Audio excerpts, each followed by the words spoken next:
Hi guys to Avi's Academy. The illustration 4 that we are discussing today will have a list of purchases and list of sales. So using that illustration or using the details given in the illustration, we have to find out the net GST payable by utilizing the input tax credit available to the registered dealer. So let's have a look at our illustration and we will work out the problem.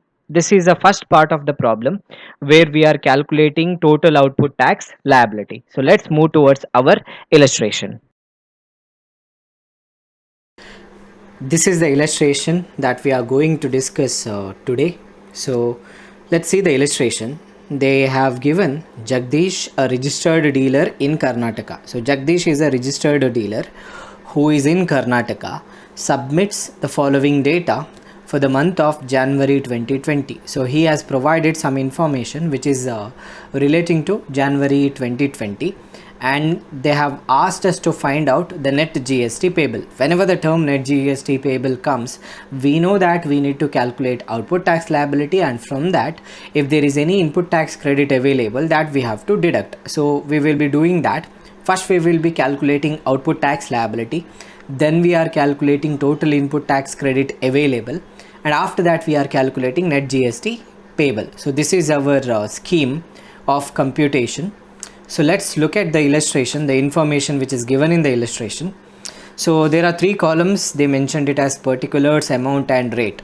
So in the particulars, if you see, they have made a segregation. Initially they said details of purchases. Okay, so Jagdish has made certain purchases. That the purchases which Jagdish has made, they have listed it out. So on the purchase, we know if he has purchased the input and that he has used for the business or for furtherance of sale, then on that input tax credit is allowed to Jagdish. So this is about input tax credit. Purchase is always used to compute input tax credit. Okay, then they said in the next part, here you have purchase information, and then in the next part they said details of sales. So there is sales ka information as well. Multiple sales he has made. So on the sales he has to pay tax to the government, which will be his output tax liability. So first of all we need to calculate output tax liability. So to calculate output tax liability, we have to use the information which is relating to sales. So let us use this information and then we will calculate the total output tax liability that Jagdish has to pay to the government. Okay, so let's start our computation. So what we'll be calculating first, we will be calculating output tax liability. So computation of computation of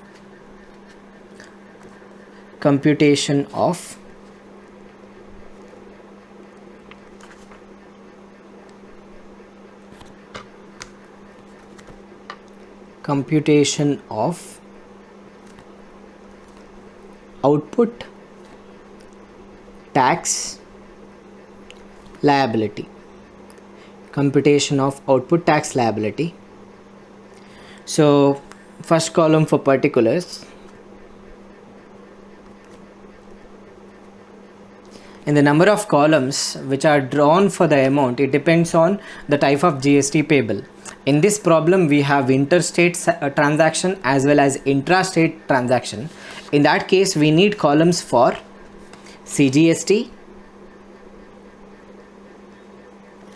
SGST and IGST. So I have drawn a column for that. So amounts in rupees. So I'll write that as well. Amounts in rupees within bracket at the top. Okay, now let us look at the sales information which is given in the question. The first sales information they have given is sold goods to a registered dealer of Vizag or Vishakhapatnam.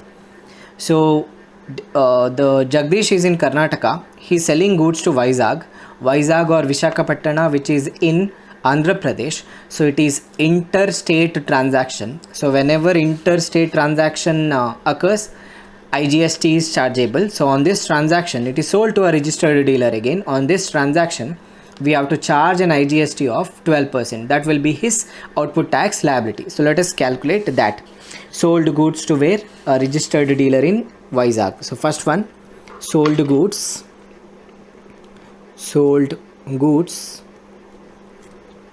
to a registered dealer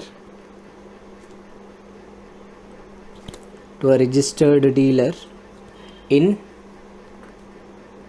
Vizag. So what's the value of the sale? Value of the sale is 12,50,000. So 12,50,000 into 12,50,000 into tax is 12%. So 12,50,000 into 12%. So let us calculate the tax amount. Since it is a interstate transaction, so on interstate transaction, IGST is charged. So let us calculate the IGST.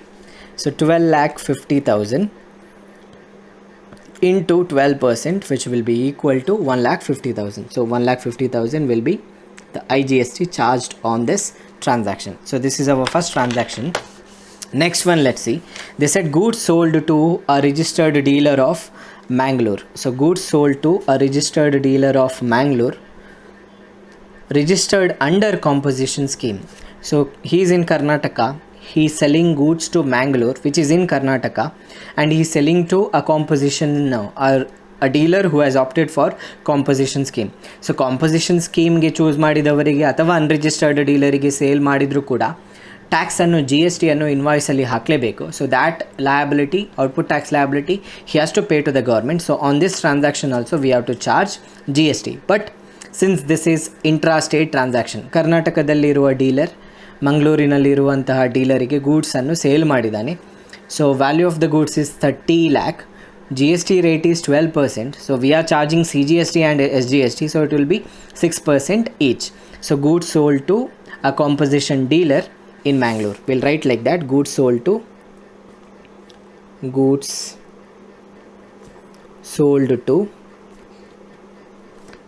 a composition dealer.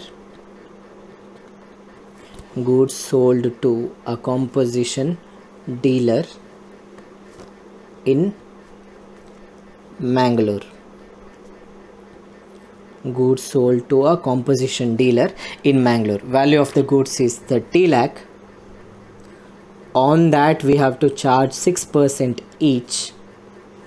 CGST 6% and SGST 6%. That will be equal to 1,18,000. Let's see. I think it is 18,000. So 30 lakh into 6%. Yeah, it's 1,80,000. Correct. 1,80,000 is CGST and SGST. So that is our second sale. Third one, sold goods to an unregistered dealer of Lakshadweep. So unregistered dealer, if he is selling to unregistered dealer as well, he has to put GST in his invoice. That means output tax liability he has to pay to the government. So here from Karnataka goods is sold to Lakshadweep. Lakshadweep is a union territory in India. So this is again interstate, a sort of interstate transaction. So hence IGST is charged. Okay.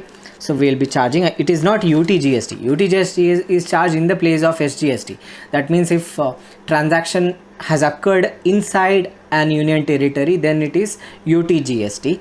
Since this transaction occurs between Karnataka and Lakshadweep. So Karnataka is a state, Lakshadweep is a union territory. It's like between the states. So whenever between the states transaction occurs, on that transaction IGST is charged. So therefore we have to charge IGST on this transaction. Okay, let us charge. Sold goods to an unregistered dealer of Lakshadweep. Sold goods to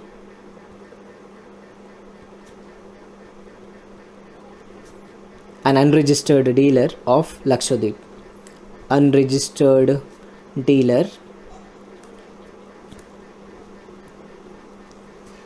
of Lakshadweep. I'll write here Lakshadweep. What's the value of the goods? I think it is 28 lakh. And GST rate, yeah, 28 lakh. GST rate is 28%. So IGST we are charging. So on 28 lakh 28% IGST we have to charge. So let us compute that. 28 lakh into 28%, which is equal to 7 lakh 84,000. Okay, 7 lakh 84,000 is the IGST. Next transaction, sorry, sold goods to a dealer in France. So goods is sold to France, like it's a foreign country, right? So you can say it is an export. So under GST, export is zero rated. That's why they have not given any tax ka value percentage, they have not given. So it is zero rated, right? So let us write that. Sold goods to France. Sold goods to France.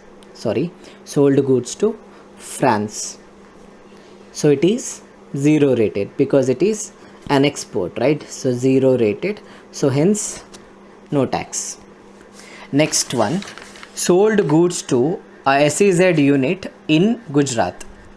So again, if goods are sold to an SEZ unit, that is also considered to be deemed to be export. So hence that is also zero rated. We have discussed this in the calculation of transaction value in the previous chapter. So same thing we are considering. Sold goods to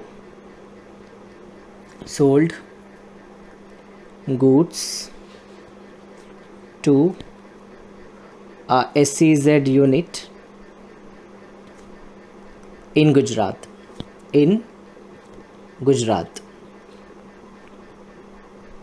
So sold goods to an SEZ unit in Gujarat.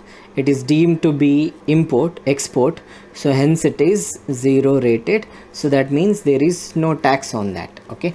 So these are the sales that are made by Jagdish, no other sales. So on this we have calculated each of the tax liability. So therefore let us find out the total output tax liability. Total output tax liability. So we have to find the total of these transactions. So let us do that. So first column, no other item, so it is 1,80,000. SGST is also same, 1,80,000, and CGST is 1,50,000 plus 7,84,000. That will be equal to 9,34,000. So 9,34,000 is the output tax liability. In this part, we have focused our calculation on total output tax liability. In the second part, we will calculate total input tax credit available to the registered dealer.